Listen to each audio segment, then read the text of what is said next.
नमस्कार, आप तमाम दर्शकों का स्वागत। आप देख रहे हैं जेके 24/7 न्यूज, मनीष कुमार झा के साथ। मैं अभी हूँ झारखंड के धनबाद जिला अंतर्गत सिंदरी विधानसभा में, जहां आप देख रहे हैं कि मतदाता कतार में लगकर मतदान कर रहे हैं, अपने बारी का इंतजार कर रहे हैं।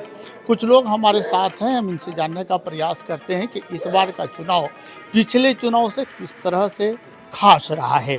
स्वागत आपका।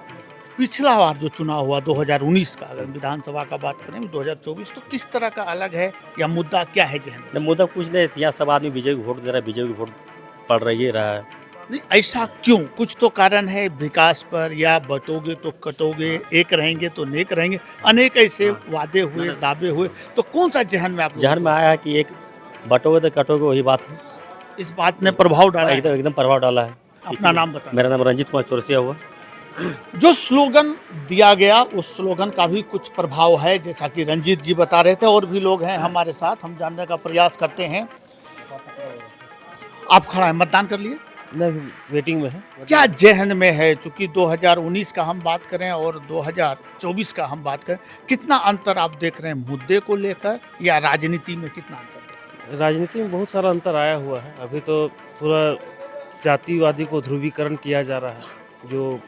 जो शिक्षित जनता है वो ध्रुवीकरण नहीं हो रहे हैं। यही मेन मुद्दा तो भी यही है। क्या होना चाहिए? जिस तरह आप देख रहे हैं, अभी मैंने उनसे भी पूछा, बटोगे तो कटोगे, एक रहेंगे तो नेक रहेंगे, अनेक तरह, या बांग्लादेशी घुसपैठी, अनेक चीजें इसमें आई।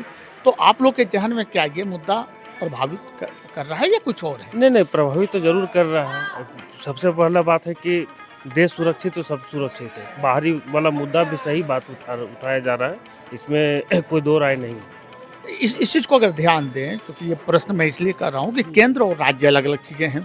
तो केंद्र में तो ऑलरेडी उनकी सरकार है, सीमा सुरक्षा उनके हाथ में, जो आरोप लगा रहे हैं जेएमएम वाले। तो फिर झारखंड में अगर बांग्लादेश के लोग घुसते हैं, तो इसके लिए तो केंद्र सरकार जिम्मेवार है। सरकार इस पर क्यों? केंद्र सरकार तो अपनी तो स्तर पर कार्रवाई कर ही रही है, लेकिन जब तक स्टेट गवर्नमेंट का सहयोग नहीं होगा तो पूरी तरह से ये काम नहीं कराया जा सकता। विकास पर कोई बात नहीं कर रहे हैं, शिक्षा पर कोई बात नहीं कर रहे हैं, स्वास्थ्य पर कोई नहीं बात कर रहे हैं। तो इस विषय पर आप लोग नहीं समझते? कर विकास तो हम दिख ही रहा है। 2014 से जो सरकार सेंट्रल गवर्नमेंट में है और अभी का जो बाहरी शक्ति है, चाइना देखिए, पीछे जो मुद्दा था बॉर्डर लाइन का, वो देखिए अपने आप पीछे चला गया। वो अपना पैर जो पीछे तरफ ले गया, यानी राष्ट्रीय मुद्दा प्रभावित कर रहे हैं। राष्ट्रीय मुद्दा जब बीजेपी है तो हम लोग साहस से घूम सकते हैं, सब कुछ कर सकते हैं। अपना नाम बता रहे हैं? अनुज पाठक। बहुत बहुत धन्यवाद आपका। यानी अगर यहाँ का लें तो इन लोगों का कहना है कि ये राष्ट्रीय मुद्दा प्रभाव डाल रहा है, यहाँ जो चुनाव अभी चल रहा है। अब ये देखने वाली बात होगी कि राज्य सरकार किस स्तर पर काम करती है, या जनता किससे सरताज पहनाती है। जैसे कि आप देख रहे होंगे कि यहाँ लोग कतार में लगे हैं और इंतजार कर रहे हैं अपने बारी का, कि बारी आए तो ये लोग अपना मत का प्रयोग करें। अब हमारे साथ एक वृद्ध मतदाता भी हैं और उनसे हम जानने का प्रयास करते हैं कि कितना परिवर्तन अभी तक आया है। कितना उम्र हुआ आपका? 80। अभी तक आपके घर पर कोई नहीं पहुँचे मतदान कराने? नहीं पहुंचा तो नहीं, एक स्लिप दिया हुआ था बस। ये आपको यहाँ आना पड़ा? हाँ, कितनी परेशानी हुई? हाँ, परेशानी तो हुआ। तो कितना जी? हाँ, परेशानी तो हुआ, बहुत परेशानी हुआ। दूसरा किसी का सहारा लेकर के आना पड़ा। कितना अंतर आप देख रहे हैं? कब से मतदान कर रहे हैं आप? हाँ, कितने वर्ष हो गए? 45 से। 45 से। कितना अंतर देख रहे हैं? राजनीति में कितना परिवर्तन हुआ? बहुत परिवर्तन हो गया है। कितने खुश हैं आप इलेक्शन कमीशन के काम से?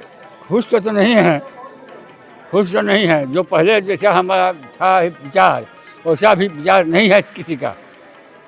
पहले ऐसा विचार किसी का नहीं है। तो आप जो मतदान करेंगे, तो मुद्दा क्या जहन में है? विकास हुआ, विकास नहीं हुआ, क्या जहन में? लेकिन जब तो वोट में कैसे पता चलेगा कि हम उसमें लिखेंगे कि ये विकास नहीं हुआ? थोड़े वोट में लिखना है हमको। जो विकास नहीं किया लोग उसको मतदान नहीं करते हैं, ऐसा कुछ है क्या? हाँ, विकास जो नहीं किया उसको नहीं करेंगे। जो हमारे साथ में विकास में है, लगा हुआ है, उसको वोट करेंगे। अपना नाम बता दें। राम बहादुर सिंह। बहुत बहुत धन्यवाद आपका। राम बहादुर सिंह हमारे साथ थे, जिसकी उम्र 80 वर्ष है। अब इसे हम निर्वाचन आयोग की असफलता कहें या क्या कहें, ये मैं आप पर छोड़ता हूं, क्योंकि नियम के अनुसार 70 वर्ष से अधिक उम्र वाले या जो मतदान केंद्र पर आने में सक्षम नहीं है उनके लिए घर में ही व्यवस्था कराई गई थी।